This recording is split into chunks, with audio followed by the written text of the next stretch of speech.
Hello friends, चलिए आज हम एक बहुत अच्छे टॉपिक की बातें करते हैं।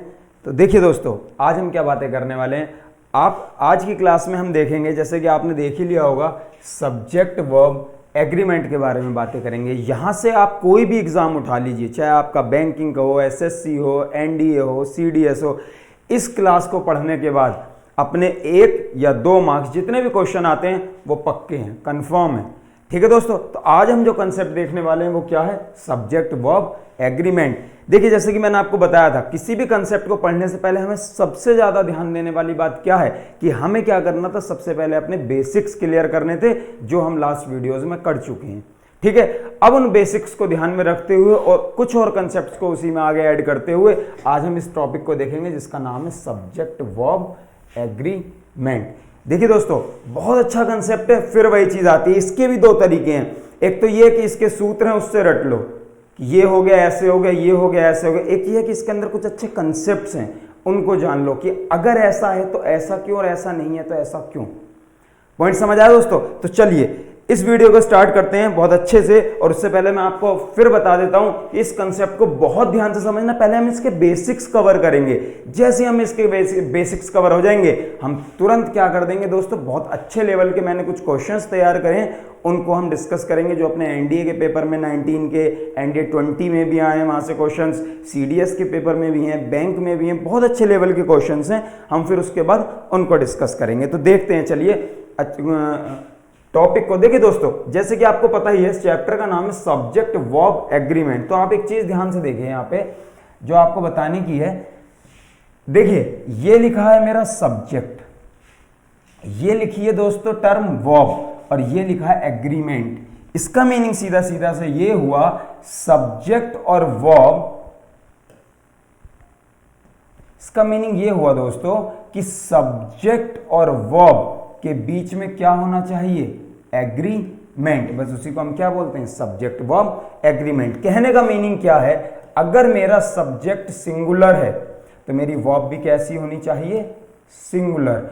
अगर मेरा सब्जेक्ट प्लूरल है तो मेरी वर्ब भी कैसी होनी चाहिए, प्लूरल। पॉइंट क्लियर होता है? मान लीजिए मैंने ही बोला, राम बोला, कुछ भी बोला, तो अगर मेरा सब्जेक्ट सिंगुलर है तो मेरी वर्ब भी कैसी होगी, सिंगुलर होगी। यदि मेरा सब्जेक्ट प्लूरल है तो मेरी वर्ब भी कैसी होगी, प्लूरल होगी। बस इसी को तो बोलते हैं हम सब्जेक्ट वर्ब एग्रीमेंट। इस पॉइंट को समझना आप, जो मैं आपसे बता रहा हूं कि देखिए, जैसे मैंने बोला राम, ठीक है दोस्तों, तो राम मेरा कौन है, सब्जेक्ट। सब्जेक्ट कैसा है, सिंगुलर। या प्रोनाउन भी मेरा कैसा है, सिंगुलर, तो वर्ब भी मेरी कैसी हो गई, सिंगुलर। देन मैंने बोला दे, दे मेरा कैसा सब्जेक्ट है, प्लूरल, तो वर्ब भी मेरी कैसी हो गई, प्लूरल। ये पॉइंट क्लियर है? एकदम बेसिक से समझते हैं। जिनको नहीं भी पता बिल्कुल कुछ भी, उनको भी मैं समझाने की कोशिश करता हूं। तो देखिए, एक चीज याद रखिएगा दोस्तों, ये बात हमको ध्यान से समझनी है। जो बात मैं आपको बताना चाह रहा हूं, बिल्कुल बेसिक से समझिए आप लोग चीजों को। हमने कहा कि देखिए, जब भी हम वर्ब के अंदर एस या ईएस ऐड करते हैं, पॉइंट समझना दोस्तों मैं क्या कह रहा हूं। मैंने कहा जब भी हम वर्ब के अंदर एस या ईएस ऐड करते हैं तो वर्ब जो हो जाती है दोस्तों, वो नेचर में हो जाती है सिंगुलर। वर्ब कैसी नेचर की हो जाती है, सिंगुलर। लेकिन अगर हम दोस्तों नाउन के अंदर एस या ईएस ऐड करते हैं तो जो हमारा नाउन होता है ना, वो हो जाता है प्लूरल। पॉइंट समझा दोस्तों आपने मैंने क्या कहा? यदि हम वर्ब के अंदर एस या ईएस ऐड करते हैं तो वर्ब हमारी कैसी हो जाती है, सिंगुलर। जबकि अगर हम नाउन के अंदर एस या ईएस ऐड करते हैं तो नाउन हमारा कैसा हो जाता है दोस्तों, प्लूरल। पॉइंट समझे दोस्तों? चलिए, अगर इतनी बात आप लोगों को समझ आती है तो फिर मैं आपको आगे लेके चलते हैं। इस बात को एग्जाम्पल से समझ लेते हैं। देखिए, जैसे मैंने लिखा दोस्तों राम, तो राम मेरा कैसा सब्जेक्ट है, सिंगुलर। तो मैंने आपसे कहा था जब सब्जेक्ट सिंगुलर है तो मेरी वर्ब भी कैसी होगी, सिंगुलर। और वर्ब सिंगुलर होने के लिए उसके अंदर किसका ऐड होना जरूरी है, एस या ईएस का। तो मैंने गो जो था उसको किस में चेंज कर दिया, गोज में। क्लियर हुआ? तो हमने क्या कहा, अगर वर्ब के अंदर एस या ईएस ऐड होगा तो वर्ब कैसी बन जाएगी दोस्तों, सिंगुलर।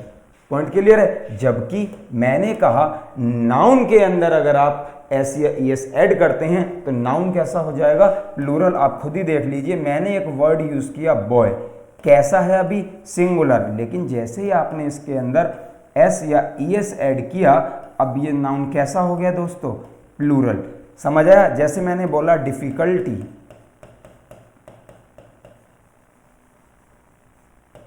जैसे हमने टर्म यूज की डिफिकल्टी, और दोस्तों फिर मैंने इसको चेंज करा किसमें, डिफिकल्टीज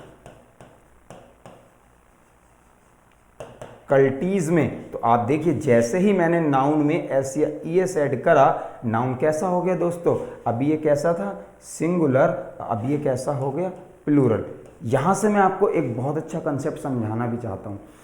मैं आपको ये समझाना चाहता हूं, अगर मान लीजिए आपको किसी स्टेटमेंट के अंदर नाउन को आइडेंटिफाई करना है, पहचानना है, तो उसका क्या तरीका है। अच्छा देखिए, अगर आप किसी वर्ड को प्रोनाउंस करते हैं और प्रोनाउंसिएशन के बाद आप उसका प्लूरल बनाते हैं, और वो प्लूरल बनने के बाद वो नंबर इंक्रीज हो जाए, तो आप लोग ये समझ लीजिएगा कि अब जो वो नाउन आपके पास लिखा हुआ, वो जो वर्ड आपके पास है वो एक्चुअल में नाउन है, क्योंकि नाउन ही एस या ईएस लगने के बाद कैसे हो जाते हैं, प्लूरल हो जाते हैं या नंबर में इंक्रीज हो जाते हैं। तो अब देखिए जैसे डिफिकल्टी है, तो दोस्तों डिफिकल्टी की अभी यहाँ पे डिफिकल्टी कैसी है, सिंगुलर, लेकिन डिफिकल्टीज हो गई, तो ये जो डिफिकल्टीज हो गई ये मोर देन वन हुई कि नहीं हुई। तो मेरा पॉइंट आप समझे, मेरे कहने का मीनिंग ये है दोस्तों कि जब भी आप नाउन में एस या ईएस ऐड करेंगे तो नाउन कैसा हो जाएगा, प्लूरल, जबकि वर्ब में आप जब भी एस या ईएस ऐड करेंगे तो वर्ब मेरी कैसी हो जाएगी, सिंगुलर। अगर आपको ये पॉइंट समझ आता है तो आगे की बातें समझते हैं इस चैप्टर की। देखिए आगे की बात क्या है दोस्तों, हमने कहा जो हम टॉपिक आज पढ़ रहे हैं उसका नाम है सब्जेक्ट वर्ब एग्रीमेंट। क्या नाम है दोस्तों, सब्जेक्ट वर्ब एग्रीमेंट। अब इस बात को समझने के लिए आप ये चीज समझना, पहले हम ये देखते हैं सब्जेक्ट क्या होता है। ये बातें हम जो हमारी पिछली वीडियोज़ हैं हमने उसमें भी डिस्कस किया है, और हम फिर एक बार इसको डिस्कस कर रहे हैं जिससे कि आपकी चीज़ें रिलेट होती रहें। देखिए सब्जेक्ट की डेफिनेशन के बारे में हम 2-3 तरीके से पढ़ चुके हैं। पहली बात हमने सब्जेक्ट के बारे में बोला था, subject is what we talk about. Subject की एक डेफिनेशन हमने बोली थी कि जिसके बारे में हम बातें कर रहे हैं वो कौन है दोस्तों, सब्जेक्ट है।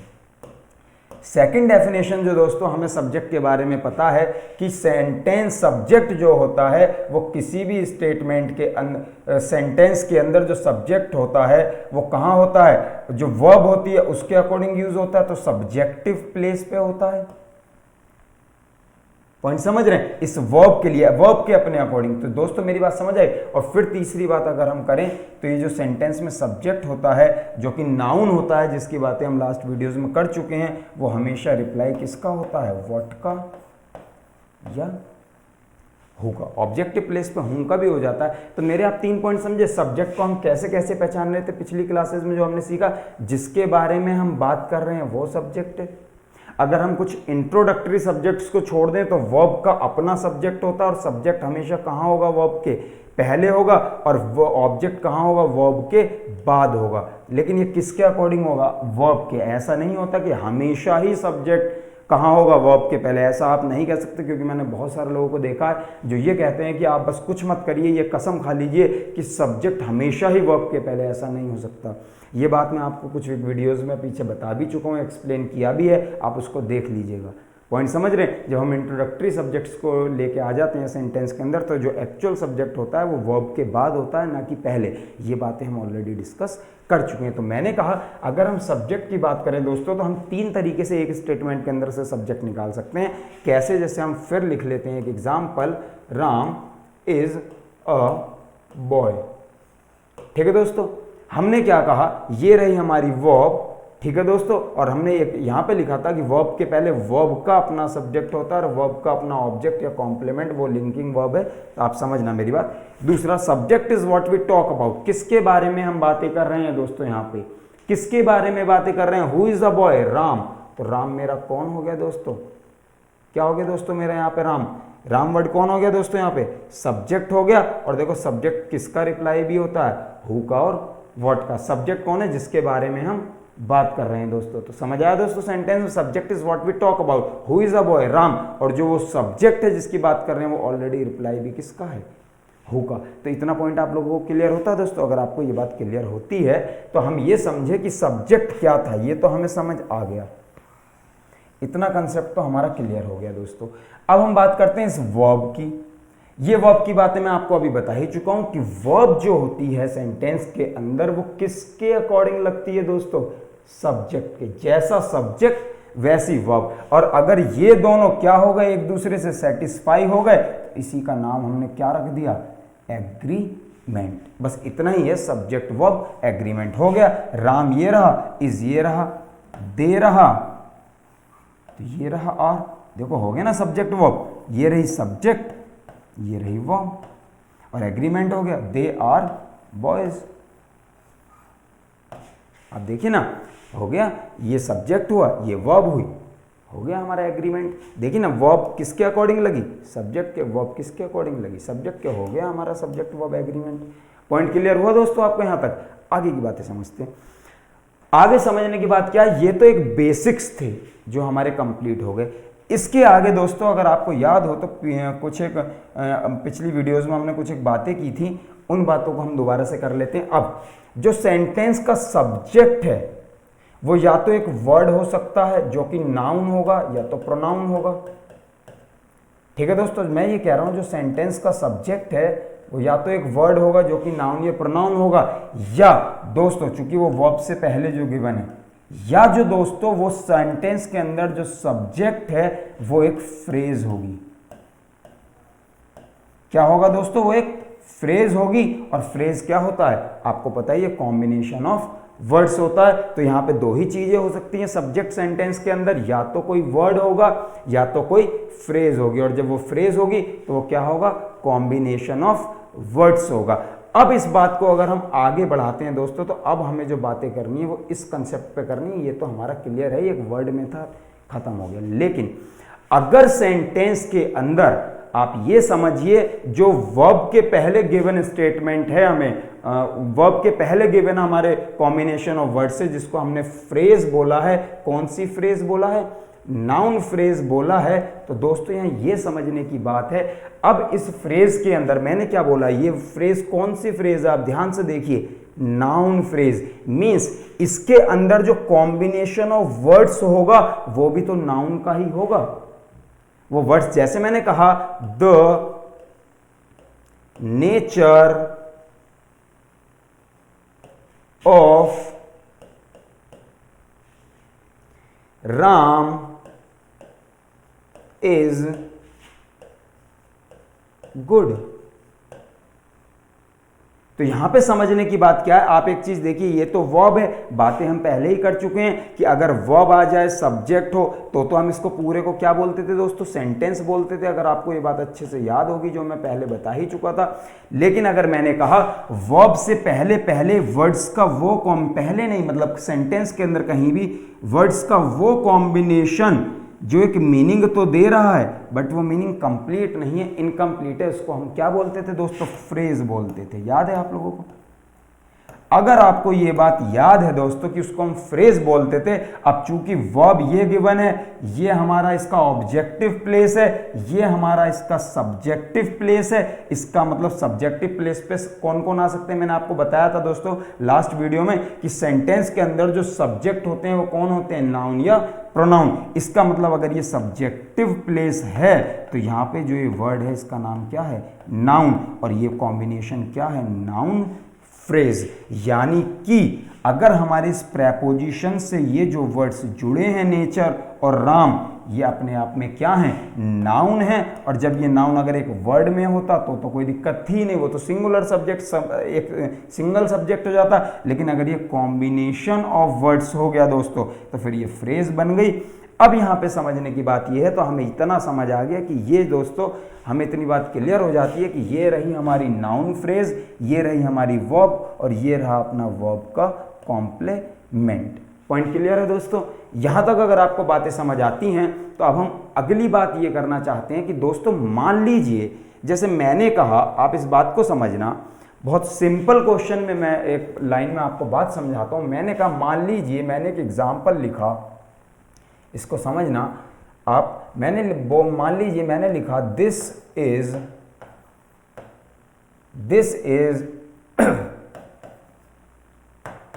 MP Nagar.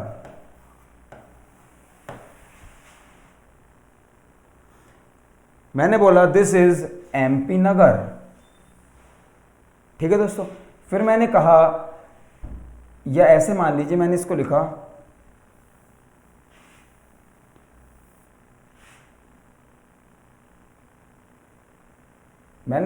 This road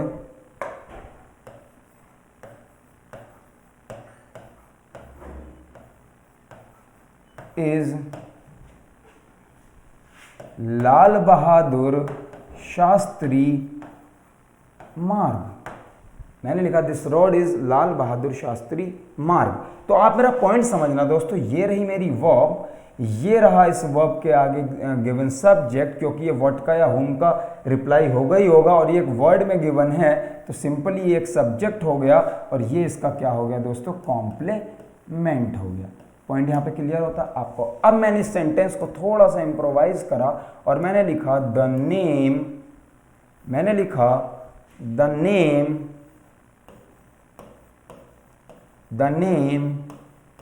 of this road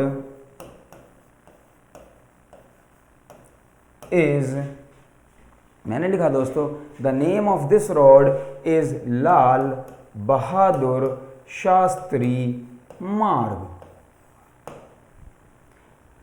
मैंने लिखा दोस्तों the name of this road is Lal Bahadur Shastri Marg. तो देखिए अगेन ये वर्ब हो गई, ये वर्ब हो गई, ये इसका अगेन कॉम्प्लीमेंट हो गया दोस्तों, ये इसका कॉम्प्लीमेंट हो गया। तो दोस्तों इस वर्ब के लिए ये इसका क्या बचा, क्या है शास्त्री मार्ग। व्हाट इज शास्त्री मार्ग, लाल बहादुर शास्त्री मार्ग। हमने क्या बोला दोस्तों, the name of this road. तो व्हाट का रिप्लाई है, और दोस्तों आप ये जानते हैं जो व्हाट के रिप्लाई होते हैं वो कौन होते हैं दोस्तों, नाउन होते हैं। और नाउन सेंटेंस में कहाँ कहाँ आते हैं, सब्जेक्टिव या ऑब्जेक्टिव प्लेस पर। देखिए जब मैंने आपको बेसिक्स सिखाए हैं, जो अपनी लास्ट में वीडियोस जो भी हमने की हैं, तो मैंने आपसे एक बात बोली थी, जब तक हम पार्ट्स ऑफ स्पीच नहीं आइडेंटिफाई कर पाएंगे कोई मतलब नहीं है कितना भी अच्छा क्वेश्चन है उसको पढ़ने का। पॉइंट क्लियर है। तो इसीलिए मैं आपको ये बार बार चीज़ें क्लियर करके चल रहा हूँ, क्योंकि देखिए आज मैं बहुत अच्छे लेवल के हम प्रीवियस ईयर के क्वेश्चंस डिस्कस करेंगे, और एक बार अगर आपके बेसिक्स क्लियर हैं तो कितना आसान है इन क्वेश्चंस को कर पाना, हम ये देखेंगे। ठीक है दोस्तों, अब आप एक चीज़ समझिए। अब देखिए एक नाउन यहाँ पे आपको ये दिखाई दे रहा है नाउन 1, और एक नाउन हमें ये दिखाई दे रहा है नाउन 2। मेरा पॉइंट आपको क्लियर है। हमारे पास दो नाउन है, नाउन 1 नाउन 2, ठीक है। वो उससे कोई फर्क नहीं पड़ता, फर्स्ट सेकंड वो आप देख लीजिएगा, वो कोई इशू नहीं। अब यहाँ पे समझने की बात यह है दोस्तों कि अगर मान लीजिए मैं केवल राम लिखता हूं तो बिल्कुल सही है इज, मैंने दे लिख दिया तो बिल्कुल सही है आर। पॉइंट समझते हैं। अगर सब्जेक्ट एक वर्ड में गिवन है तो मैं उसकी वर्ब को उस सब्जेक्ट के अकॉर्डिंग क्या कर देता हूं, क्वालिफाई कर देता हूं, कोई दिक्कत ही नहीं है। लेकिन दिक्कत क्या है दोस्तों, मान लीजिए यहां पर जो ये कॉम्बिनेशन गिवन है, यहां पे जो कॉम्बिनेशन गिवन है जिसमें नाउन्स गिवन है, अब चूंकि है तो ये नाउन फ्रेज ही, ये है क्या दोस्तों, नाउन फ्रेज, लेकिन इसके अंदर नाउन तो बहुत सारे हैं। अब मान लीजिए जैसे मैं इस क्वेश्चन को और एक अच्छे तरीके से लिखता हूं तो आपको और मजा आएगा। जैसे मैंने लिखा एक example, the condition of women in the rural areas of this country is miserable। हमने कहा the condition of women in the rural areas of this country is miserable, दयनीय, पिटी, पिटिएबल, दयनीय। तो दोस्तों समझना, अब आप इस सेंटेंस को समझना। देखिए हमारे सेंटेंस के अंदर वर्ब कहां गिवन है, ये रही वर्ब, ठीक है दोस्तों, है ना। जगह अगर ये वर्ब आपको दिखाई दे गई, इसका मतलब ये हमारा क्या बन गया दोस्तों, बहुत अच्छे से हमें दिखाई दे रहा है। चूंकि ये लिंकिंग वर्ब है तो ये इसका कौन हो गया, कॉम्प्लीमेंट।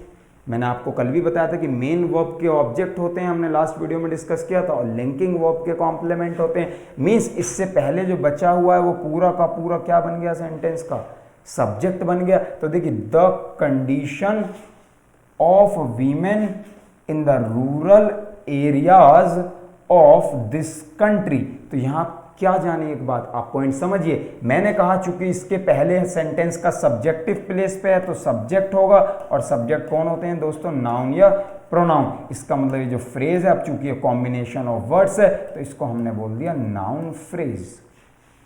आपको पॉइंट मेरा समझ आता है? अब अगर आपको मेरा पॉइंट समझ आता है दोस्तों, तो आप जब नाउन फ्रेज बोल दिया तो इसका मतलब इसमें कॉम्बिनेशन नाउन का होगा। देखो क्या है कंडीशन, व्हाट का रिप्लाई नाउन वन, और जो ये नाउन वन है इसमें देखो TION सफिक्स भी लगा है। मैंने आपको बताया था अगर किसी वर्ड के अंदर सफिक्स TION हो जाए तो वो नाउन हो जाता है और वो व्हाट का रिप्लाई होता ही होता है। क्या है कंडीशन, ठीक है दोस्तों। जैसे मैंने आपको बताया भी थे, बहुत सारे ऐसे वर्ड्स होते हैं जैसे वो नेचर में एडजेक्टिव हैं, लेकिन वो एक टर्म जैसे आप उसमें ऐड करते हैं वो क्या हो जाते हैं, ठीक है दोस्तों। जैसे आप समझिए, देखिए मैंने लिखा वर्ड हैप्पी, आप इस पॉइंट को समझिए। मैंने लिखा हैप्पी, तो मैंने कहा वो कैसा है, हैप्पी, तो ये व्हाट काइंड ऑफ का रिप्लाई है, तो वर्ड कौन हो गया, एडजेक्टिव। लेकिन अगर मैंने इसको चेंज करा हैप्पीनेस, हैप्पीनेस, तो उसके अंदर क्या है, सैडनेस, हैप्पीनेस, तो अब ये व्हाट का रिप्लाई देखिए नाउन बन गया। तो आपको ये रटने की जरूरत नहीं है कि किसी सेंटेंस के किसी वर्ड के एंड में अगर आप NESS ऐड करते हो तो वो सिंगुलर बन जाता है, वो नाउन बन जाता है। आपको रटने की जरूरत ही नहीं है, आपको सीधा सा पता है जब वो नाउन बनेगा तो व्हाट का रिप्लाई होगा। वो कैसा है, हैप्पी, लेकिन उसके अंदर क्या दिखाई दे रही है आपको, हैप्पीनेस, सैडनेस, कैसा है दुखी, सैड, और क्या दिखाई दे रही है, सैडनेस। कैसा है रिच, अमीर, लेकिन वो क्या दिखाई दे रही है उसके अंदर, अमीरी, रिचेस। पॉइंट क्लियर हुआ दोस्तों। तो मेरे समझाने का आपको जो पॉइंट रहा वो ये रहा कि एडजेक्टिव से अगर आप नाउन बना रहे हैं, नाउन कोई भी और वर्ड्स अगर आप बना रहे हैं तो याद रखिए वो रिप्लाई व्हाट का या हु का रहेंगे, ये कंफर्म है। तो क्या है कंडीशन दोस्तों, अगेन कौन है, वीमेन, हु का reply, again in the rural areas, क्या है, एरिया, अगेन नाउन हो गया दोस्तों, व्हाट का रिप्लाई नाउन 1 हुआ, नाउन 2 हुआ, नाउन 3 हुआ। और देखिए दोस्तों कंट्री, क्या है कंट्री, अगेन ये वर्ड भी नाउन है, नाउन 4 हो गया। तो हमारे पास कितने नाउन्स हो गए, आप एक चीज देखेंगे अगर तो कितने नाउन्स हो गए, 4 नाउन्स। और कॉम्बिनेशन किसका है, देखो दोस्तों कॉम्बिनेशन ऑफ वर्ड्स, देख रहे हैं, दैट मेक सम सेंस, एक सेंस तो है लेकिन कंप्लीट नहीं है। कंप्लीट इसके बाद हुआ तो कंप्लीट तो हो गया सेंटेंस, लेकिन ये जो रही मेरी इतनी यहां से, ये मेरा रहा दोस्तों नाउन फ्रेज, ये रहा क्या मेरा दोस्तों, नाउन फ्रेज।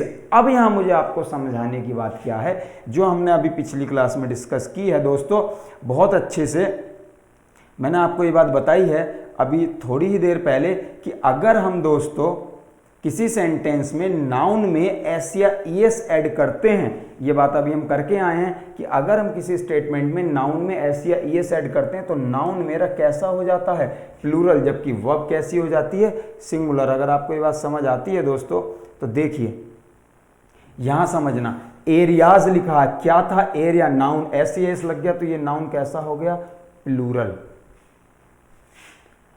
फिर मैंने कहा कंट्री, कंट्री में कंट्रीज नहीं लिखा तो नाउन कैसा हो गया दोस्तों, सिंगुलर। कैसा नाउन हो गया, सिंगुलर। फिर मैंने कहा वीमेन, EN लगा है तो आपको खुद ही पता है नाउन कैसा हो गया, प्लूरल। देन कंडीशन है, कंडीशंस नहीं है, नाउन कैसा हो गया, सिंगुलर।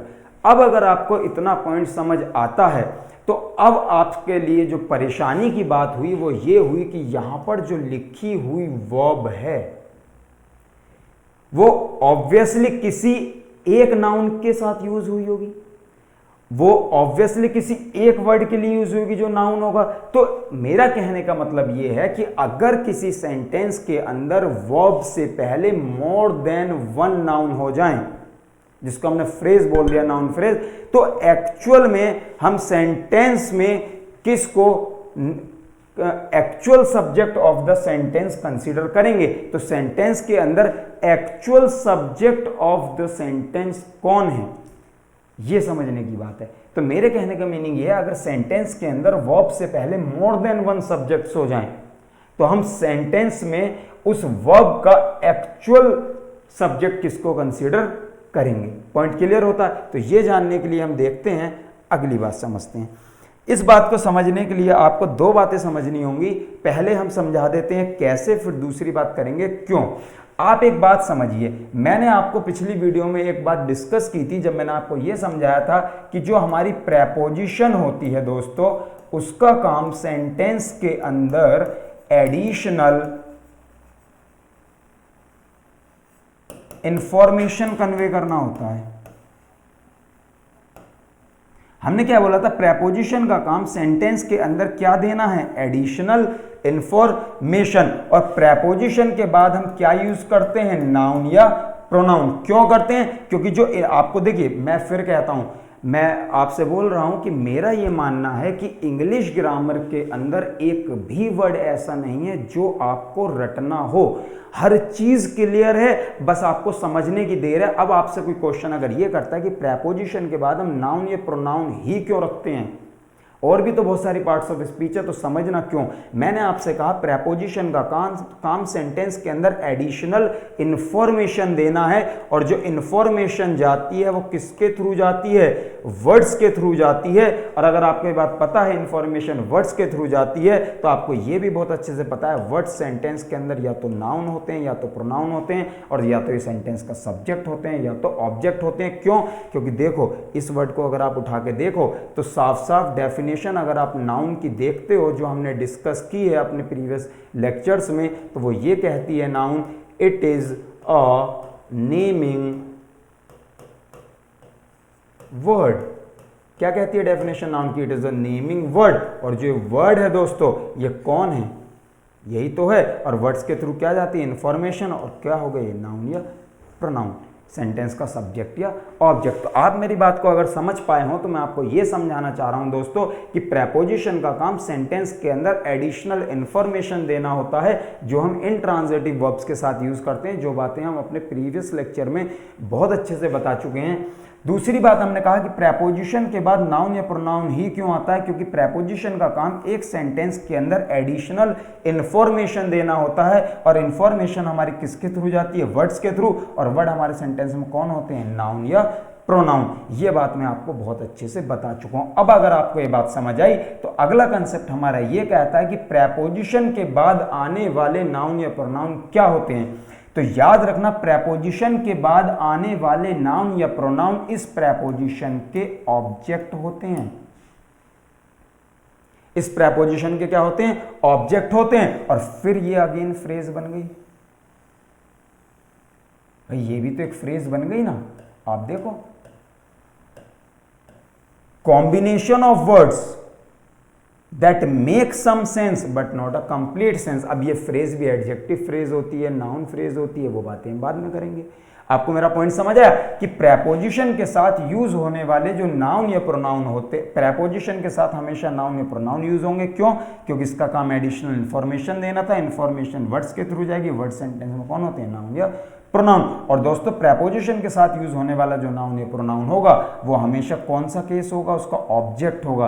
प्रेपोजिशन के बाद हमेशा प्रेपोजिशन के ऑब्जेक्ट यूज होते हैं, और प्रेपोजिशन के पहले जो होता है वो कौन होता है, सब्जेक्ट होता है। प्रेपोजिशन का नहीं, वो सेंटेंस का होता है, उसका प्रेपोजिशन से कोई लेना देना नहीं है, वो तो अलग चीज होगी। लेकिन प्रेपोजिशन के बाद जो यूज होंगे वो हमेशा क्या होगा, उसका ऑब्जेक्ट होगा। जो नाउन प्रोनाउन होगा वो हमेशा ऑब्जेक्टिव फॉर्म में होगा, और इधर तो सब्जेक्ट चल ही रहा होगा या जो भी स्टेटमेंट होगा।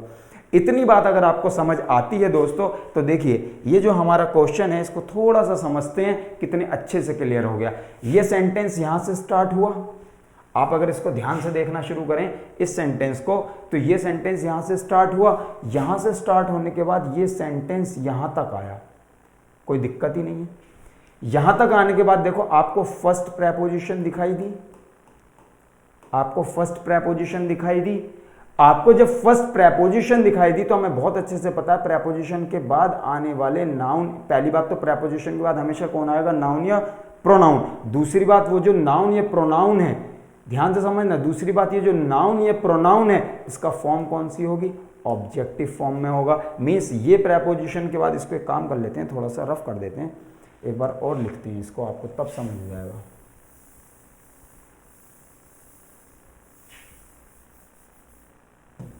मैंने लिखा the condition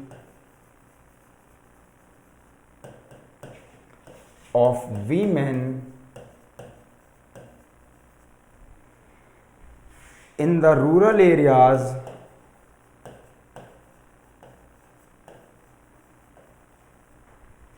of this country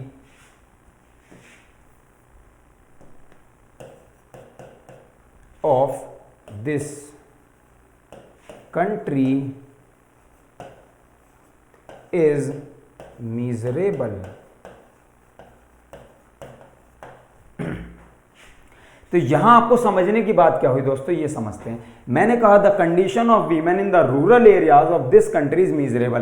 तो देखिए, एक ये रहा अपना नाउन, एक ये रहा, एक ये रहा दोस्तों, एक ये रहा। ठीक है दोस्तों, ये वर्ब से पहले पहले की बात हो रही है, हमने बातें हमें डिस्कस करके आए। अब देखिए, जो एक कंडीशन वर्ड है यहां तक क्यों हटा दो। अब देखो, फर्स्ट प्रेपोजिशन आपको दिखाई दी, फर्स्ट प्रेपोजिशन आपको दिखाई दी, मींस ये इसका कौन हो गया, ऑब्जेक्ट हो गया। तो ये इस वर्ब का सब्जेक्ट हो नहीं सकता, क्योंकि वर्ब किसके, अभी हम क्या चैप्टर सीख के हैं, वर्ब किसके अकॉर्डिंग क्वालिफाई की जाएगी, सब्जेक्ट के अकॉर्डिंग एग्री करेगी। तो ये तो ऑब्जेक्ट हो गया, मींस ये इस वर्ब का सब्जेक्ट हो नहीं सकता। आगे ये लिखा है इन, फिर ये इन प्रेपोजिशन है, इसका मतलब ये जो एरियाज वर्ड लिखा हुआ है ये अगेन क्या हो गया दोस्तों, सेंटेंस के अंदर ये जो एरियाज लिखा हुआ है अगेन ये क्या हो गया, ये भी इस प्रेपोजिशन का ऑब्जेक्ट हो गया। इस प्रेपोजिशन का जो ऑब्जेक्ट है वो एरियाज हो गया। देन फिर हमारे पास क्या लिखा है, प्रेपोजिशन। तो फिर अगर हम प्रेपोजिशन के बाद देखें तो कंट्री इसका क्या हो गया, अगेन एक ऑब्जेक्ट हो गया। तो अगर आप इस सेंटेंस को स्टार्टिंग से देखते हुए आए तो आपने एक चीज नोट करी, एक ऑब्जेक्ट ये रहा, एक ऑब्जेक्ट ये रहा और एक ऑब्जेक्ट ये रहा। आपके पास कितने ऑब्जेक्ट हो गए, तीन। तीनों किसके ऑब्जेक्ट हैं, प्रेपोजिशन के। तो फिर सब्जेक्ट बचा कहां, प्रेपोजिशन के पहले ये लिखा हुआ वर्ड कौन हो गया मेरा, ये जो प्रेपोजिशन के पहले लिखा हुआ वर्ड है ये मेरा क्या हो गया दोस्तों, ऑब्वियस सी बात है, मेरा कौन हो गया, सब्जेक्ट हो गया। अब देखो, सब्जेक्ट कंडीशन है कि कंडीशन है, कंडीशन। और अगर एस लग जाता तो हम बातें करके आ चुके हैं, प्लूरल हो जाता, सब्जेक्ट कैसा है, सिंगुलर, तो वर्ब भी कैसी होगी, सिंगुलर, और सेंटेंस कैसा हो जाएगा, सही। मेरा पॉइंट समझ आया आप सब लोगों को, सेंटेंस कैसा हो जाएगा, सही। पॉइंट क्लियर हुआ। अगर आपको ये बेसिक्स क्लियर हुए तो विश्वास मानिए, अगर मैं बात एनडीए की करूं या आपके एयरफोर्स की करूं तो पिछले 2 सालों में करीब 5 से 6 क्वेश्चंस बैक टू बैक इसी कंसेप्ट पे बने हैं। ठीक है, चलिए अब हम क्या करते हैं, उन कंसेप्ट को थोड़ा सा डिस्कस कर लेते हैं। ठीक है दोस्तों, चलिए देखिए, मैंने कुछ क्वेश्चंस प्रीवियस ईयर्स के उठाए हैं, हम उन पर थोड़ा सा बातें करते हैं।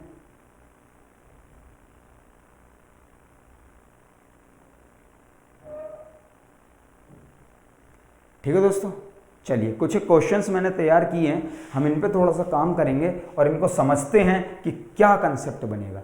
ठीक है दोस्तों, फिर वही सबसे पहला काम पार्ट्स ऑफ स्पीच ब्रेक करना। आइडेंटिफिकेशन सीख गए, इंग्लिश आसान होगी, नहीं सीखे कोई मतलब नहीं है, कितना भी पढ़ते रहो बेकार। आप समझना, ये रही मेरी लिंकिंग वर्ब, जब ये रही मेरी लिंकिंग वर्ब, ये रहा इसका कॉम्प्लीमेंट, जब ये रहा इसका कॉम्प्लीमेंट तो इसको हटा दो, इसका मतलब ये सेंटेंस का कौन बचा, सब्जेक्ट, क्योंकि सब्जेक्ट कौन है, जिसके बारे में हम बात कर रहे हैं, और वो किसका रिप्लाई है, व्हाट का या हु का। तो what was open the kitchen door, क्या बन गया सेंटेंस का, सब्जेक्ट बन गया। अब हमने कहा सब्जेक्ट देखना है कैसा है, तो मैंने आपको बताया था दोस्तों, सब्जेक्ट क्या लिखा है, डोर, और डोर के आगे क्या एस लगा है, नहीं लगा। डोर कैसा सब्जेक्ट, सिंगुलर, तो वर्ब भी कैसी, सिंगुलर, सेंटेंस बिल्कुल सही। तो जब तक और आपको पार्ट्स ऑफ स्पीच क्लियर नहीं होंगी दोस्तों, तो क्या नहीं होगा, आपका कभी आंसर नहीं आ सकता। दूसरी बात है, क्या है डोर, और दोस्तों विच डोर, कौन सा डोर, किसका डोर, किचन का डोर। तो ये वर्ड विच का रिप्लाई हो गया, तो ये कौन बन गया, इसका एडजेक्टिव। तो आपको मेरा पॉइंट समझ आया। देखिए, जब तक आपने पार्ट्स ऑफ स्पीच ब्रेक नहीं की, आप कुछ नहीं सीख सकते, ये मेरा मानना है। सबके अपने अपने तरीके हैं, मेरा कुछ अलग है। मेरा मानना है अगर आपको पार्ट्स ऑफ स्पीच ब्रेक करनी नहीं आई तो इंग्लिश में आप कुछ नहीं सीखे। आप एरर कभी नहीं बना पाओगे जब तक आप पार्ट्स ऑफ स्पीच नहीं सीखो, और आइडेंटिटीज मैं आपको ऑलरेडी सिखा चुका हूं। तो देखिए यहां से अगर आप पढ़ेंगे तो इस कंसेप्ट से आपके करीब 1 या 2 मार्क्स क्लियर होंगे। दूसरी बात, आगे हम जितनी भी वीडियोस लाएंगे वो हर एक पर्टिकुलर टॉपिक के ऊपर लाएंगे और उससे रिलेटेड प्रीवियस ईयर्स में जितने क्वेश्चन आए होंगे हम सबको सॉल्व करेंगे। ठीक है दोस्तों, चलिए अब देखते हैं अगेन लिंकिंग वर्ब। देखिए again linking verb means again complement. जब ये कॉम्प्लीमेंट है तो ऑब्वियस सी बात है, ये क्या बचा हमारे पास, सब्जेक्ट बचा। और ये जो मेरे पास सब्जेक्ट गिवन है, फिर वही चीज आती है हमारे पास, ये क्या हो गया दोस्तों, सब्जेक्ट हो गया। और ये जो सब्जेक्ट हमें गिवन है, आप इसमें एक चीज नोट करिए दोस्तों, ध्यान से समझने की बात क्या है कि सब्जेक्ट वही नाउन या प्रोनाउन। जब नाउन या प्रोनाउन है तो ऑब्वियसली नाउन है, नाउन है तो ये वर्ड भी नाउन है और ये वर्ड भी नाउन है, 2 नाउन है हमारे पास। अब ये क्या लिखिए दोस्तों, प्रेपोजिशन। तो ये क्या हो गया, प्रेपोजिशन का ऑब्जेक्ट हो गया, मींस ये क्या बचा हमारे पास दोस्तों, सब्जेक्ट बचा। सब्जेक्ट कैसा है, लेग्स। लेग्स कैसा सब्जेक्ट है, प्लूरल। वर्ब भी कैसी आ जाएगी, प्लूरल। इसको हटाओ, इस जगह पे क्या लगा दो, आर। पॉइंट क्लियर हुआ, आंसर हमारा सेकंड भी हो गया। अब आप यहां पे एक चीज और देखिए दोस्तों, आप एक चीज नोट करना, जैसे मैंने कहा, देखिए है क्या ना, इंग्लिश को समझने के और सोचने के बहुत सारे तरीके। मेरा मानना है सोचो इंग्लिश को, रटो मत। रट के आप कितने क्वेश्चंस बना लोगे, आप बताओ, कुछ नहीं बना सकते आप रट के। मेरा मानना है आप इंग्लिश के लिए सोचिए, जितना ज्यादा आप सोच सकते हैं उतना सोचिए, वहां से जो अच्छा क्वेश्चन बनेगा उसका अपना मजा होगा। कैसे, इसको मैं समझाता हूं। अगर मैं लिख दूं this table is made of would, मान लीजिए इस सेंटेंस के अंदर से मैं इतना रफ कर दूं, आप मेरी बात समझना, मैंने इसको हटा दिया, ठीक है दोस्तों, और इसको हटाने के बाद मैंने इसको ऐसे बनाया कि this table is made of wood, और मैंने इसको थोड़ा सा ऐसे कर दिया दोस्तों, समझना, मैंने लिख दिया कि this table is made of wood. और हमने पूछा आपसे subject is what we talk about, जिसके बारे में हम बात कर रहे हैं। तो हमने क्वेश्चन करा दोस्तों, what is made of would, what is made of would, क्या बना हुआ है लकड़ी का। तो आपने आंसर रिप्लाई में क्या आंसर दिया दोस्तों, दिस टेबल। तो हमने कहा व्हाट इज। लेकिन दोस्तों अगर मैं इस स्टेटमेंट में इसको थोड़ा सा अगेन इंप्रोवाइज करके ऐसे लिख दूं, द लेग्स ऑफ, थोड़ा सा स्पेस कम रह गया, मैंने इसको ऐसे लिखा दोस्तों, the legs of this table. तो अब अगर आप एक चीज ध्यान से देखेंगे ना दोस्तों, अगर आप ध्यान से ऑब्जर्व करें तो आपको एक चीज बहुत अच्छी समझ आ रही होगी कि अब एक्चुअल में, पहले मैं इस टेबल की बात कर रहा था, लेकिन अब जो मैं बात कर रहा हूं the legs of this table के अंदर, एक्चुअल में अब इस टेबल की बात नहीं कर रहा।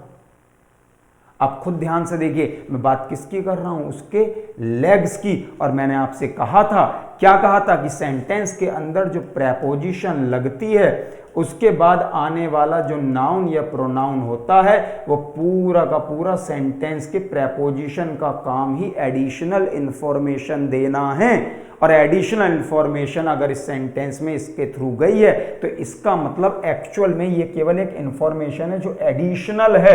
एडिशनल का मतलब है इसमें जुड़ती हुई, तो यानी कि एक्चुअल में हमारी बेसिक इंफॉर्मेशन ये थी और ये मेरी एडिशनल इंफॉर्मेशन है। जब मेरी बेसिक इंफॉर्मेशन ये थी तो एक्चुअल में सब्जेक्ट मेरा ये था, ये तो मैंने इसके अंदर ऐड करने के लिए, आपको और ज्यादा जानकारी देने के लिए क्या यूज कर ली यहाँ पे, प्रेपोजिशन। तो अब आप देखिए ये तो एक एडिशनल इंफॉर्मेशन है, ना भी हो तो फर्क नहीं पड़ेगा, लेकिन क्या सेंटेंस गलत हो जाएगा क्या। तो प्रेपोजिशन के साथ जो हम सेंटेंस के अंदर नाउन या प्रोनाउन यूज करते हैं दोस्तों, वो एक एडिशनल इंफॉर्मेशन होती है। अगर वो सेंटेंस के अंदर नहीं भी रहेगी तो सेंटेंस गलत नहीं होगा। आप मेरी बात समझे, कहने का मतलब यह है अगर इतना स्टेटमेंट ना हो, ये चीजें हमारे पास ना हो, तो भी ये सेंटेंस गलत नहीं है। The legs are made of wood. लेकिन एडिशनल इंफॉर्मेशन मैंने कहा किसके पैर, किसके पैर लकड़ी के बने, तो देखिए एडिशनल इंफॉर्मेशन नहीं है क्या, ऑफ दिस टेबल। तो मेरे कहने का मीनिंग दोस्तों ये बना आपसे कि किसी भी सेंटेंस के अंदर प्रेपोजिशन का काम एडिशनल इंफॉर्मेशन कन्वे करना है, तो यहां बात लेग्स की हो रही है, ये तो इसका ऑब्जेक्ट हो ही गया, ये तो बात अलग हो गई। तो मेरी बात समझे, बात लेग्स की हो रही है, सब्जेक्ट हमारा लेग है और सब्जेक्ट कैसा है, प्लूरल है, वर्ब हमारी कैसी हो गई, प्लूरल, बात खत्म हो गई। मेरा ये कहना है दोस्तों, देखिए मेरी सोच थोड़ी अलग है, मेरा मानना है थोड़ा सा लॉजिकली सोचिए। ये क्रैमिंग, रट्टा मार लेना, इससे कोई भी सॉल्यूशन नहीं है। मैं डे 1 की वीडियो से क्या बता रहा हूं कि अभी जो हम बेसिक्स की वीडियो बना रहे हैं उनका पर्पस ये है कि आगे जब हमारे पास क्वेश्चंस आए तो वो बिल्कुल क्रिस्टल क्लियर हो, एकदम साफ होते चले जाएं, हमें कुछ सोचना ही ना पड़े। हो गया। अब देखिए नेक्स्ट क्वेश्चन देखते हैं, the ways of using this washing machine. तो ऑफ प्रेपोजिशन का सब्जेक्ट कौन है, washing machine.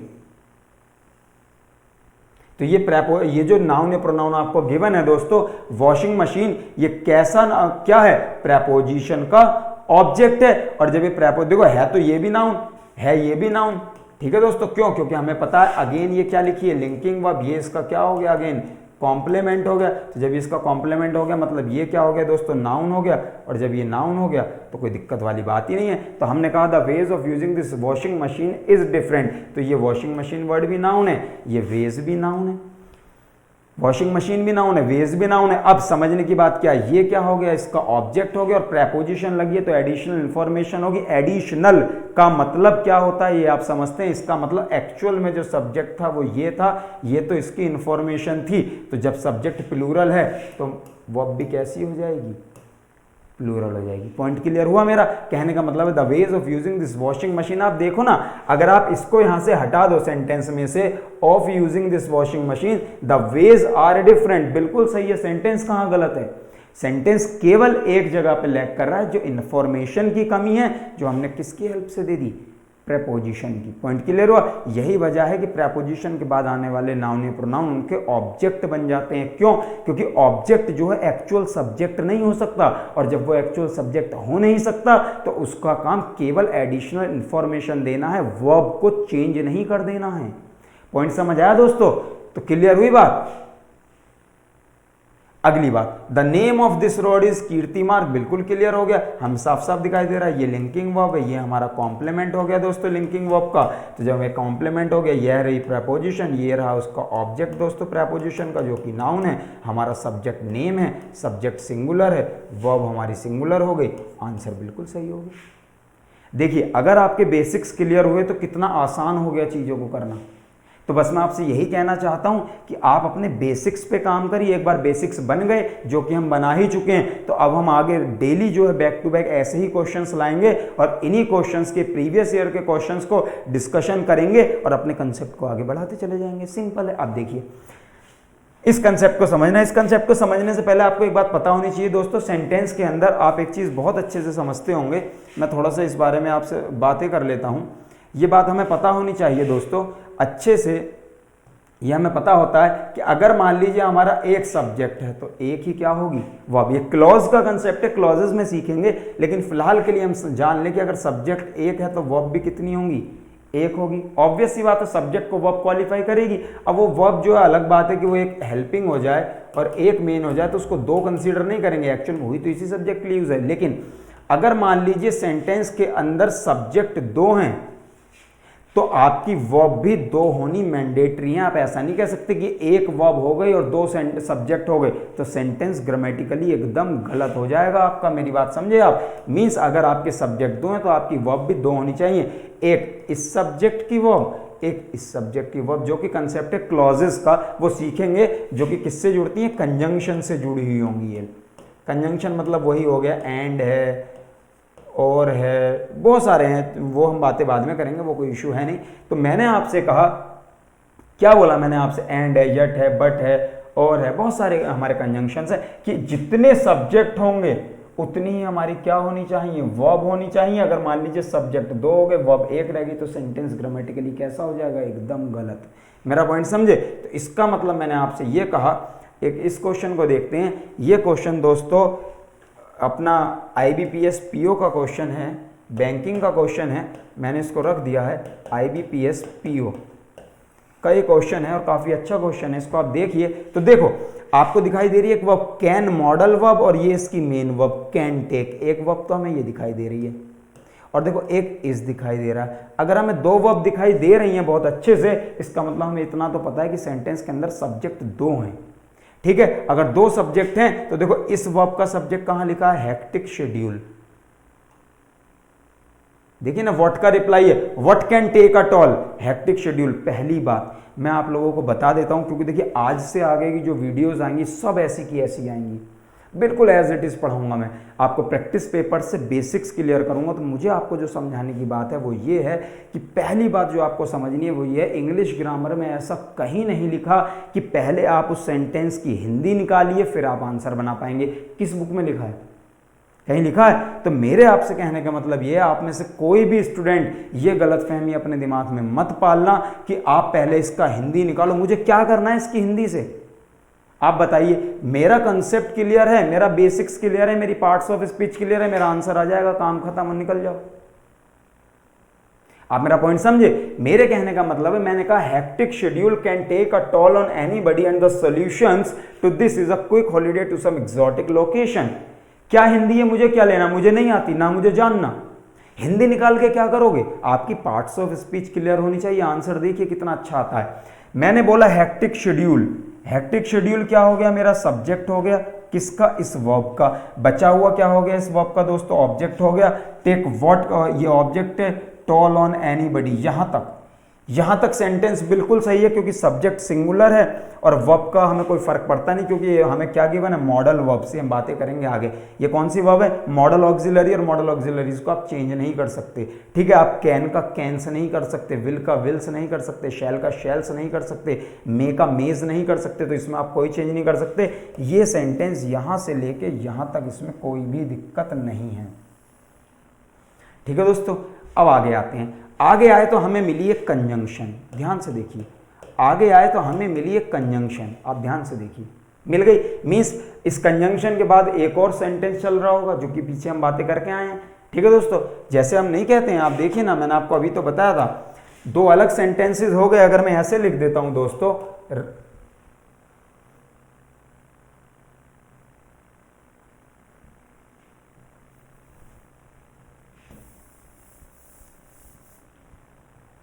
Ram is singing and Sita is dancing। समझिए आप, मैंने बोला Ram is singing and Sita is dancing. तो देखिए मैंने कहा जितनी वर्ब होंगी उतने ही सब्जेक्ट होने आपके पास जरूरी हैं। और देखिए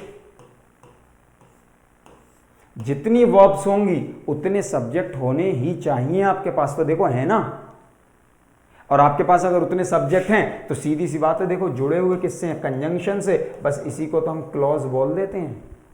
क्या होता है वो हम बातें बाद में करेंगे। फिलहाल हमें ये समझ आया, जैसे यहाँ पे ये एक सेंटेंस, ये क्लॉज कंप्लीट हो गई, ये सेकंड क्लॉज हो गई, बिल्कुल वैसा ही कंसेप्ट कुछ हमारा यहाँ पे बना हुआ है। देखो आप, ये एक क्लॉज कंप्लीट, सब्जेक्ट ये रहा, इसकी वर्ब ये रही। अब देखो एंड द, आप इसको यहां समझना दोस्तों ध्यान से।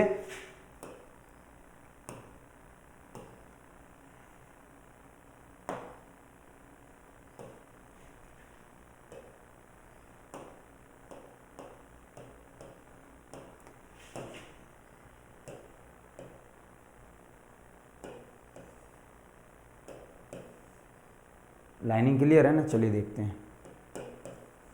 देखते हैं। अब आगे लिखा एंड द, अरे यार, and the solution to this is a quick holiday to some exotic location. अब आप यहां पे एक चीज देखिए, उसके बाद उसने लिखा एंड। एंड के बाद मींस हमारा अगला सेंटेंस स्टार्ट हो जाता है, अगली क्लॉज स्टार्ट हो जाती है। क्लॉज बोलते हैं एक्चुअली में इनको, सेंटेंस नहीं बोलते, बट चूंकि अभी हमने पढ़ी नहीं है तो इसलिए मैंने फिलहाल इसको सेंटेंस बोल दिया, बाकी सेंटेंस नहीं, क्लॉज है। ठीक है, नेक्स्ट क्लॉज में देखिए द सॉल्यूशंस। द सॉल्यूशंस क्या बन गया दोस्तों, हमारा सब्जेक्ट बन गया। द सॉल्यूशंस हमारे यहां सब्जेक्ट हो गया। सब्जेक्ट क्यों हो गया, क्योंकि उसके बाद हमारी क्या लगी हुई है, प्रेपोजिशन। तो ये क्या बन गया, उसका ऑब्जेक्ट बन गया। और ये मेरी क्या हो गई दोस्तों, वर्ब हो गई। पॉइंट क्लियर है, ये मेरी क्या दिखाई दे रही है, वर्ब है। और चूंकि लिंकिंग वर्ब है तो ये उसका क्या बन गया दोस्तों, पूरा का पूरा आ गए कॉम्प्लेमेंट मेंट। मेरा पॉइंट क्लियर हुआ? ये पूरा का पूरा आपको क्या बन गया? इसका कॉम्प्लीमेंट। तो आप एक चीज नोट करिए, उसमें तो दिक्कत नहीं थी, लेकिन यहां लिखा द सॉल्यूशंस टू दिस। तो देखिए ये तो इसका ऑब्जेक्ट हो गया, आप इसको समझिए, ये तो इसका ऑब्जेक्ट हो गया। तो सब्जेक्ट हमारा कौन बना इस वर्ब का? इस वर्ब का सब्जेक्ट हमारा बना सॉल्यूशंस। और सॉल्यूशंस कैसा सब्जेक्ट है? प्लूरल। तो वर्ब भी क्या हो जाएगी दोस्तों? प्लूरल। तो आंसर हो जाएगा इज की जगह पर आर। आंसर हो जाएगा इसकी जगह पर आर। तो आंसर हो गया मेरा, hectic schedule can take a toll on anybody and the solutions to this are a quick holiday to some exotic location. आप बताइए कहां आपको इस सेंटेंस की हिंदी निकालनी पड़ी है? तो मैं हिंदी मीडियम के स्टूडेंट से बस एक ही बात बोलना चाहता हूं कि आप लोग ये दिमाग से निकाल दीजिए, ये मैं डे 1 से बता रहा हूं जब से मैंने क्लास स्टार्ट की है, कि आप इस चीज़ को अपने दिमाग से निकाल दीजिए कि आपको केवल और केवल हिंदी निकाल के ही आंसर बना सकते हैं। नहीं, स्क्रीनशॉट ले लेना, इसलिए मैं साइड हो गया हूं। कोई ऐसी जरूरत नहीं है। आप अपने बेसिक्स क्लियर करिए, कहीं जरूरत नहीं। पार्ट्स ऑफ स्पीच डिफाइन करेगी हमारा सेंटेंस कहां जा रहा है। पॉइंट क्लियर है दोस्तों? चलिए आगे आते हैं। तो हम नेक्स्ट क्वेश्चंस देखते हैं थोड़े से। देखिए अब सारे क्वेश्चंस क्लियर हैं, आप समझ रहे हैं। देखिए हर क्वेश्चन एग्जाम का क्वेश्चन है, ये आपके एनडीए 19 के पेपर का क्वेश्चन है, उठा के देख लीजिएगा। एनडीए का 2019 का पेपर आपको क्वेश्चन एज इट इज रखा मिल जाएगा। ये क्या लिखा है? ऑफ। क्या लगा है? The boys. क्या हो गया प्रेपोजिशन का? ऑब्जेक्ट। प्रेपोजिशन का अगर ये ऑब्जेक्ट हो गया तो मींस ये क्या हो गया? सब्जेक्ट। अगर ये सब्जेक्ट हुआ तो ये सब्जेक्ट कैसा है? देखो इसके अंदर क्या लगा है? नंबर 1। 1 मींस सब्जेक्ट कैसा? सिंगुलर। मींस वर्ब भी कैसी? सिंगुलर। वर्ब क्या है? लव। तो लव किस में चेंज हो जाएगा? लव्स में। हो गया आंसर। क्यों ज्यादा टेंशन ली? लव्स हो गया आंसर। ठीक है, आंसर हो गया सही। अब तो बेसिक्स अगर क्लियर हो गए तो क्वेश्चन में सोचना ही नहीं है। यही चीजें हम आगे डेली डिस्कस करेंगे। ठीक है दोस्तों, चलिए। A time slot of 15 minutes subject है, बिल्कुल सही बात है। क्यों? क्योंकि देखिए आर क्या है? Again linking verb. ये फिर इसका पूरा का पूरा कॉम्प्लीमेंट हो गया। तो हमें ये कौन बचा? सब्जेक्ट। सब्जेक्ट कौन होते हैं? नाउन या प्रोनाउन। तो ऑब्वियस सी बात है, नाउन है तो देखो मिनट्स एक वर्ड नाउन है, और दोस्तों स्लॉट एक वर्ड नाउन है। 2 वर्ड हमारे पास नाउन गिवन है। अब जब हमें 2 वर्ड्स नाउन गिवन है तो देखो ये दोनों इसके मॉडिफायर्स एडजेक्टिव हो गए, ये भी और ये भी। क्यों हो गए? क्योंकि देखो इस नाउन की क्वालिटी बता रहे हैं और विच का रिप्लाई है। विच स्लॉट, टाइम स्लॉट, कौन सा स्लॉट? मैंने आपको आइडेंटिटीज पहले ही क्लियर कर दी थी। विच मिनट्स, कौन से मिनट्स दोस्तों? 15 मिनट्स। ठीक है दोस्तों, तो कितना टाइम स्लॉट? किसका? 15 मिनट का। Are allowed to each speaker. अब आप मुझे एक बात बताइए, यहां जो प्रेपोजिशन लिखी है ये तो इसका ऑब्जेक्ट हो गया। अब जो सब्जेक्ट बना ये भी दोस्तों आपके एनडीए 19 का ही क्वेश्चन है, आप उठा के देख लीजिए, आपको मिल जाएगा। उसमें उसने 15 मिनट जो है, जो उसने 15 मिनट बोले हैं उसका एक टाइम स्लॉट बना दिया कि नहीं बना दिया? यानी कि उसने जो बोला है अ टाइम स्लॉट, मेरे कहने का मतलब है ये 15-15 मिनट के 4 लेक्चर्स होने हैं। ठीक है दोस्तों, ये समझना 15-15 मिनट्स के 4 लेक्चर होने हैं। तो सबको उसने एक स्लॉट बोल दिया, first slot, second slot, third slot, fourth slot. लेकिन उसने बोला a time slot of 15 minutes. तो ये पूरा जो 15 मिनट का एक स्लॉट है ये तो सिंगुलर हुआ ना। तो अ टाइम स्लॉट जो वर्ड है वो इस 15 मिनट्स के कंपैरिजन में सिंगुलर हुआ कि नहीं हुआ? सिंगुलर हुआ। तो वर्ब कैसी हो जाएगी? आर। आंसर क्या हो गया? सॉरी, वर्ब कैसी हो जाएगी? सिंगुलर। आर किस में चला गया? इसमें। आंसर क्या हो गया? ठीक है दोस्तों, अगली बातें करते हैं। अगली बात करते हैं, ये क्वेश्चन भी आपके एनडीए 19 का क्वेश्चन है, काफी अच्छा क्वेश्चन है, इसको भी समझना। एक्चुअल में ये क्वेश्चन उससे रिलेटेड नहीं है जो हम सीख चुके, बट मेरे इसके लिखने की वजह बहुत सारी रही है। अब आप देखिए, अगर आपने कभी कहीं कुछ पढ़ा हो तो आपने कुछ ऐसे पढ़ा होगा, इसको हम बाद में डिस्कस करेंगे, अभी ये अपने उससे रिलेटेड क्वेश्चन नहीं है। मैं आपको ये बताऊंगा इसमें, इस क्वेश्चन के थ्रू, कि एक्चुअली हम सीखते कैसे हैं और हम रटते कैसे हैं। आप और जगह देखिए इसका सॉल्यूशंस कैसे दिया है, और अपने चैनल पे देखिए कि इसको मैंने किस तरीके से बोला है। आप इस चीज को समझना। देखिए इससे रिलेटेड जो अभी हमने क्वेश्चंस पढ़े हैं, तो आपने बहुत सारे क्वेश्चंस पढ़े होंगे, प्रोनाउन चैप्टर्स में मिलते हैं। जैसे ये मिलता है आपको कि राम विद हिज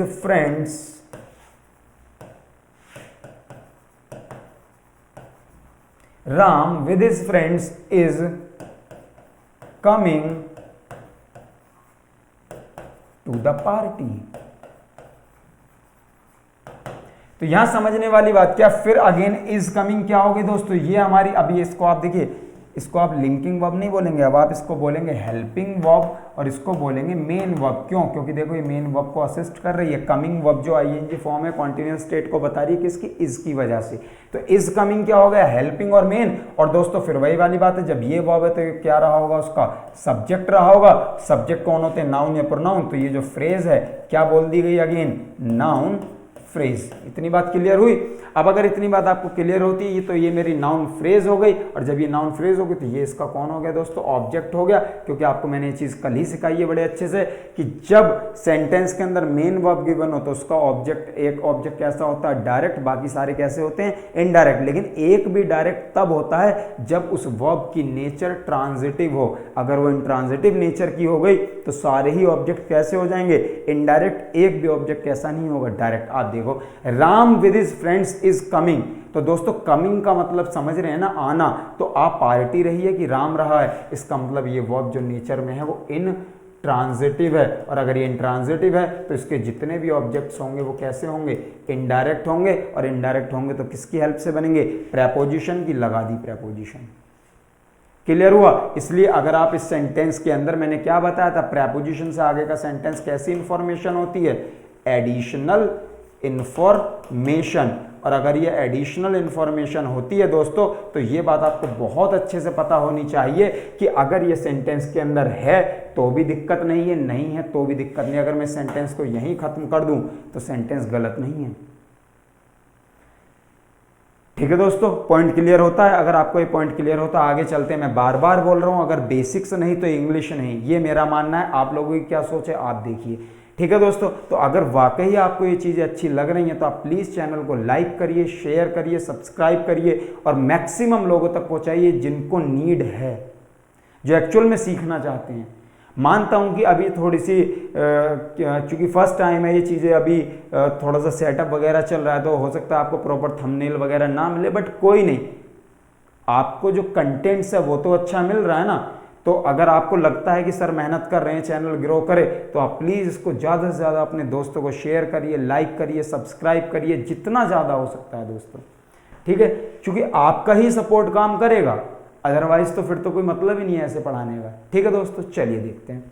अब फिर वही चीज़, चूंकि ये क्या हो गया दोस्तों, फ्रेज हो गई, नाउन फ्रेज हो गई। अगेन एक फ्रेंड्स नाउन हो गया और एक राम नाउन हो गया। कितने नाउन हो गए, दो। जुड़े किससे, प्रेपोजिशन विद से। ये क्या हो गया दोस्तों, उसका ऑब्जेक्ट हो गया। बचा कौन, सब्जेक्ट। सब्जेक्ट कौन हो गया दोस्तों, राम हो गया। कैसा सब्जेक्ट है, सिंगुलर है। वर्ब कैसी है, सिंगुलर है। बिल्कुल सही सेंटेंस हो गया। तो क्लियर हुआ, Ram with his friends is coming to the party. मेरा पॉइंट समझ आया दोस्तों। तो मैं कह रहा हूं अपने पढ़ने का तरीका ये है, मैं ऐसे आपको पढ़ाना चाहता हूं, ना कि उस तरीके से कि हवा में बोल दिया कि सेंटेंस के अंदर ऐसे लिखा है ऐसे कर लो। नहीं हो सकता। क्यों, क्योंकि इसमें अभी कुछ एक अच्छे और कॉन्सेप्ट्स हैं जो बचे हुए हैं, जिनका डिस्कशन हम कहां करेंगे, नेक्स्ट वाली क्लास जो हम लेंगे, वहां पे हम इससे और कुछ अच्छे क्वेश्चंस बचते हैं, उनकी बातें करेंगे। उसमें मैं आपको क्या सिखाऊंगा, जो मैंने आपको डे 1 की क्लास में बताया था कि इंग्लिश के अंदर हम कुछ भी रट नहीं सकते। हमने ये कह दिया कि हमारा जो प्रेपोजिशन है उसके बाद उसका ऑब्जेक्ट और पहले सब्जेक्ट आ गया, लेकिन ऐसा बिल्कुल फिक्स नहीं है, आप रट नहीं सकते। नेक्स्ट स्लाइड में मैं आपको यही बातें बताने वाला हूं। पॉइंट क्लियर हुआ दोस्तों। तो चलिए अब यहाँ पे समझने की बात यह है, ये जो क्वेश्चन बचा आपने देखा ही होगा क्वेश्चन, चूंकि इस क्वेश्चन में बहुत सारे कंसेप्ट हैं, मैं आपको बताता हूँ। फिलहाल बस इसका जो आंसर था यहाँ विद की जगह टू यूज हुआ था। क्यों यूज हुआ था वो एक्चुअल में मैं बाद में डिस्कस करूंगा, अभी मैं करना चाह रहा था बट इसका कोई लॉजिक नहीं है। जब तक थीम क्लियर नहीं होगी मजा नहीं आएगा, ये बात मैं आपको बता चुका हूँ। क्योंकि यहाँ पे हमें 3-4 बातें करनी है, वो सीखने के बाद हम करेंगे बाकी। देखिए बाकी जो हमने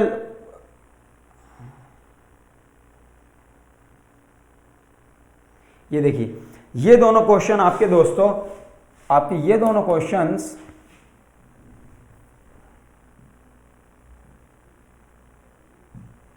ये क्वेश्चन आपका एनडीए 2020 का क्वेश्चन है और ये भी आपका एनडीए 2020 का क्वेश्चन है।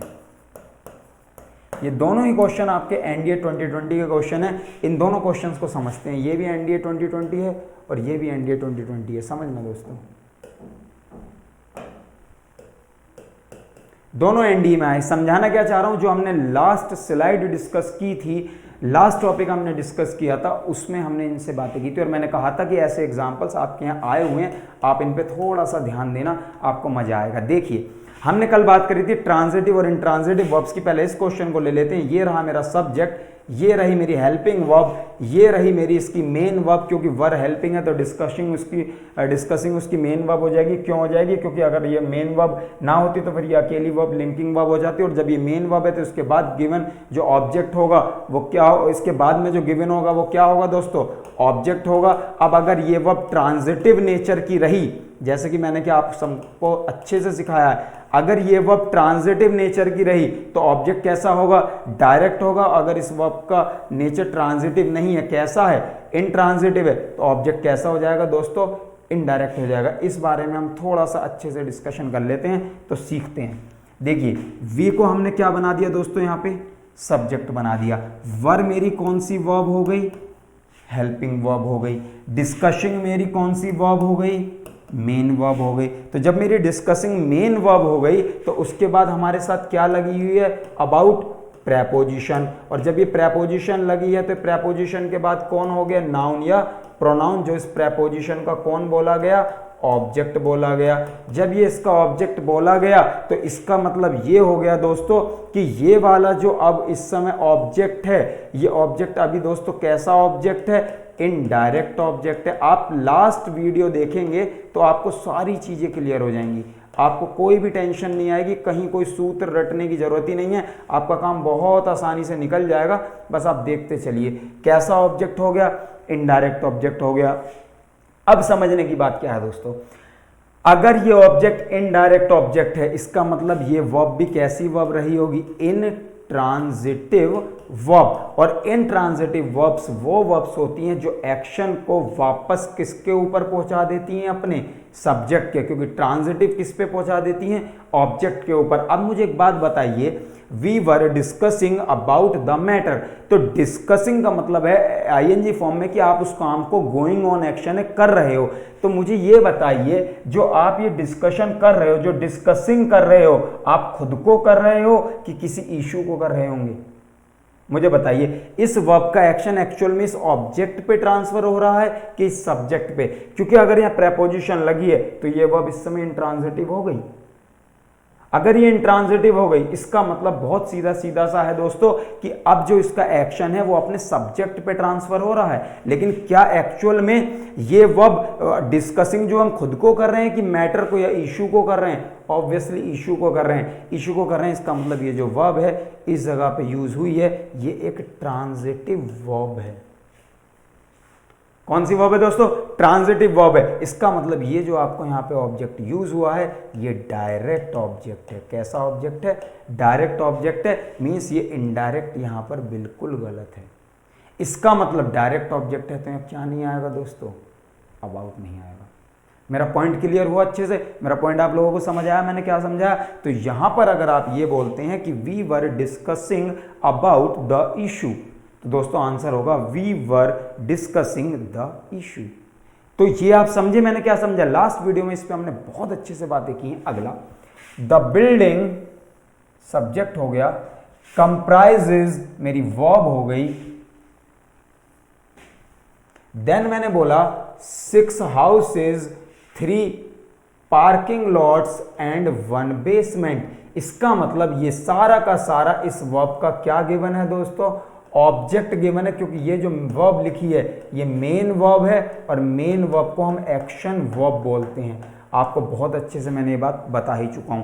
अब अगर ये मेन वर्ब है, इसको हमने एक्शन वर्ब बोला है, तो इसका मतलब ये वर्ब इस टाइम पे अगर ये प्रेपोजिशन लगा है तो इसका मीनिंग ये है जो आगे लिखी हुई ये वर्ब इन ट्रांजिटिव वर्ब दिखाई दे रही है अभी तक। ठीक है दोस्तों, तो इंट्रांजिटिव है जब तो इनडायरेक्ट ऑब्जेक्ट था। लेकिन क्या ये एक्चुअल में वर्ब इंट्रांजिटिव है? हम ये देखते हैं। द बिल्डिंग कंप्राइजेज, कंप्राइजेज का मीन्स क्या होता है? रखना।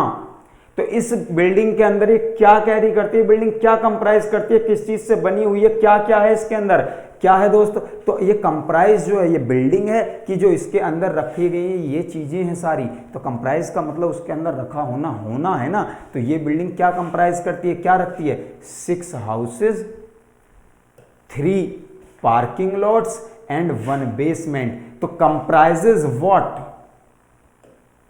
व्हाट का रिप्लाई है कि नहीं है, क्या है इस बिल्डिंग के अंदर, 6 घर हैं, 3 पार्किंग लॉट्स एंड 1 बेसमेंट है। यानी कि ये जो वर्ब है वो इंट्रांजिटिव नेचर की नहीं है, ट्रांजिटिव की है। और ये जो ऑब्जेक्ट है ये इनडायरेक्ट नहीं है बल्कि डायरेक्ट ऑब्जेक्ट है। और अगर ये डायरेक्ट ऑब्जेक्ट है दोस्तों तो यहाँ कंप्राइजेस के बाद क्या नहीं आएगा, ऑफ नहीं आएगा।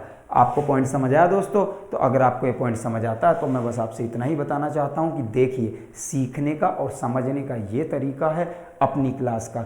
सब पढ़ाते हैं, यूट्यूब पे बहुत लोग पढ़ा रहे हैं, सब अच्छा पढ़ाते हैं, सबका अपना सम्मान है, सबके अपने तरीके हैं, उससे हमारा कोई लेना देना नहीं है। हमारा जिस बात से लेना देना है वो केवल इतना ही है दोस्तों कि हमने जो पढ़ा वो थोड़ा सा अलग हो।